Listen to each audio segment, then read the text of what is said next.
Assalamualaikum warahmatullahi wabarakatuh. Alhamdulillah rabbil alamin.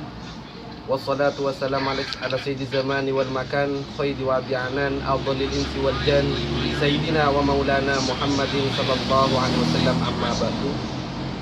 Yang saya hormati kepada saudara-saudara sekalian, khususnya buat saudara-saudara saya yang ada di Madura dan juga saudara-saudara saya yang ada di Jawa, khususnya buat sesepuh yang masih ada seperti Mbak Munaki, Mbak Munali, ataupun yang perempuan, bibi-bibi yang perempuan. Mudah-mudahan mereka diberikan tambahan umur dan juga berkah di dalam umur mereka, sehingga mereka bisa menyanjang iman dan Islam ketika akhir hayat mereka. Dan juga ada pesan buat saudara-saudara saya yang ada di Madura. Pesan saya, silaturahmi harus selalu dijaga antara satu dengan satu yang lain, dan kita harus selalu mengeratkan hubungan kita sehingga kita tidak dipandang remeh oleh mereka semua. Jadi kalau kita bersatu, maka kekuatan kita akan semakin baik. Bersatu dalam kebaikan, maka di hadapan Allah kita pun akan baik. Dan juga pesan saya buat sepupu-sepupu yang masih belum kawin ya, diharuskan untuk berusaha sekuat tenaga bagaimana caranya untuk mencari jodoh, mencari seorang perempuan yang baik hati, intinya bisa memberi kebahagiaan ketika menjalani kehidupan di dunia. Nah, pesan saya khususnya buat saudara Khairul Arabi yang ada di Jawa, nomor satu, jangan terlalu fokus dalam pekerjaan. Jadi intinya harus percaya kalau kita sudah memiliki seorang istri, maka rezeki kita akan bertambah. Pertama, itu pertama. Yang nomor dua, kepada saudara Gofar yang ada di Jawa pun seperti itu, dan juga kepada saudara Sodik, Fajar Sodik ya, juga seperti itu. Intinya kita harus percaya bahwa rezeki itu sudah ditanggung. Kalau kita punya istri, maka rezeki akan bertambah. Yang nomor dua, khususnya buat saudara-saudara kita yang ada di Jawa ataupun yang di Madura ya, saling silaturahmi. Kalau kita tidak bisa duduk bersama, bersinambung bersama, cuma jangan lupa komunikasi melalui telepon, ataupun kalau surat menyurat tidak mungkin di zaman sekarang. Kita nelpon atau SMS itu sudah bagus, walaupun cuma 1 bulan 1 kali ya. Apalagi ya, jangan lupa untuk membaca tawassul kepada mbak-mbak kita yang sudah meninggal ya, karena adanya kita, karena adanya mereka. Bagaimana kita memiliki ilmu, itu semua adalah barokah dari doa-doa mereka. Karena ada dawuh daripada ulama sepuh, dawuhnya Kiai Jauhri Umar mengatakan demikian, tidak akan ada satu anak yang memiliki karomah kecuali mbah-mbah mereka memiliki karomah. Itu semua adalah daripada doa-doa mbah-mbah kita sekalian. Oke, sekian dari saya, Imam Ghazali, Belega, Karangnangka Beringin. Assalamualaikum warahmatullahi wabarakatuh.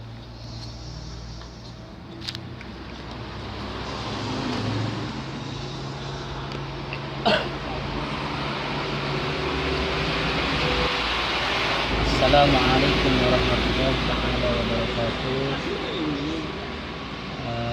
Pertama-tama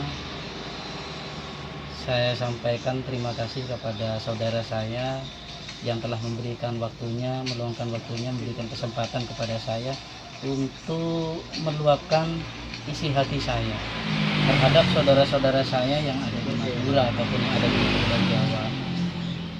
Pertama-tama harapan saya, semua saudara-saudara saya itu bisa bersatu, tidak sampai tercerai berai, tidak mudah terkontaminasi, tidak mudah terhasut oleh orang lain. Kita harus bersatu, apapun permasalahannya kita harus musyawarahkan bersama-sama. Jangan sampai kita saling bermusuh-musuhan, karena mengikat tali persaudaraan itu sangatlah penting selama kita hidup di dunia. Tidak ada yang abadi di dunia ini, dan tidak ada yang tidak bisa di dunia kalau kita mau berusaha. Pesan saya kepada saudara saya yang ada di Pulau Jawa, terkhususnya kepada Khairul Arabi, ketika dia bekerja, harapan saya semoga dia tetap selalu kuat, tetap selalu jaya, tebal imannya, dan selalu ingat kepada kedua orang tuanya yang ada di Madura.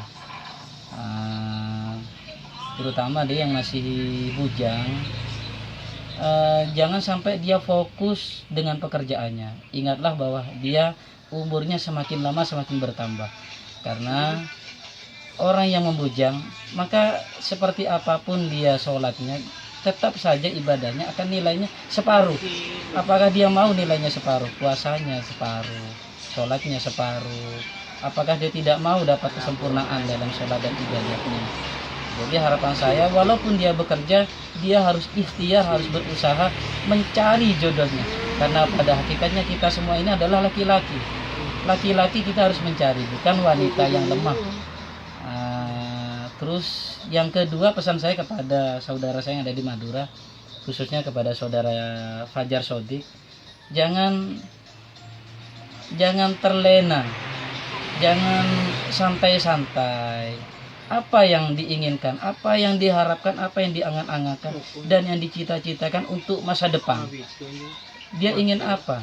Apakah ingin dunia, ingin kekayaan, ingin istri yang cantik dan soleha? Nah, maka hendaklah dia harus berusaha. Sejauh mana dia usaha, maka disitulah dia akan mencapai apa yang dia inginkan dan diharapkan. Yang ketiga, kepada paman-paman saya yang ada di Madura dan ada di Pulau Jawa, baik yang di Jakarta, di Bali, dan di Madura, harapan saya semuanya paman-paman saya sebagai orang tua bisa mengayomi, bisa mengopeni ponaan-ponaannya, bisa memberikan contoh yang baik, bisa memberikan nasihat-nasihat yang baik, bukan hanya menyuruh tapi diri sendiri tidak melakukan. Jadi paman-paman kita semua ini itu kita jadikan sebagai kaca, sebagai cermin. Jika paman-paman kita itu baik dohirnya, batinnya, maka pasti akan ditiru kebaikannya oleh ponan-ponannya. Jadi jangan semena-mena mentang-mentang orang tua kita yang sudah meninggal sehingga ponaannya itu diperlakukan seenaknya saja. Ingatlah bahwa ponaannya itu adalah anak dari saudaranya sendiri. Jadi apakah mungkin dia akan menyakiti ponaannya sendiri? Kalau dia menyakiti, kalau dia mengkhianati, maka sama halnya dia mengkhianati saudara kandungnya sendiri. Ingatlah seperti itu. Sekian dari saya, semoga bermanfaat. Wassalamualaikum warahmatullahi wabarakatuh.